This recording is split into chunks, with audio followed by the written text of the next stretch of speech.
2 দিন চিৎকার হবে, 4 দিন মিছিল, কলরাবও হবে। আর তারপর আমরা সবাই নিজের নিজের কাজে ব্যস্ত হয়ে যাব। কিন্তু যার হারালো একমাত্র সেই জানে যন্ত্রণাটা, যার কোনো শেষ নেই, না কখনো হবে। মেয়েরা কোথায় সেফ? স্কুল, কলেজ, টিউশন, পাড়ার অলিগলি, টোটো, অটো, হসপিটাল? কোথাও না।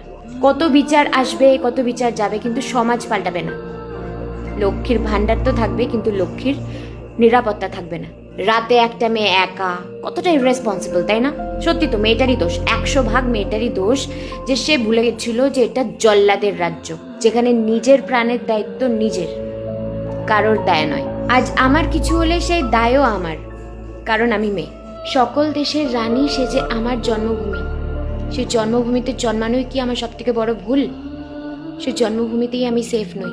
ভাবো না, যদি আজ এটা আমার সাথে হতো, যদি এটা তোমার সাথে হতো। খবরের পাতা উল্টে দেওয়া সহজ, টিভির রিমোট দিয়ে চ্যানেল চেঞ্জ করাও সহজ, ফেসবুকের নিউজ ফিডের খবরগুলো স্কিপ করাও সহজ, যতক্ষণ সেই অন্যায়টা অন্যের সাথে হচ্ছে। কথায় আছে, ঘুটে পড়ে গোবর হাসে, এমন দিন যেন আর না আসে।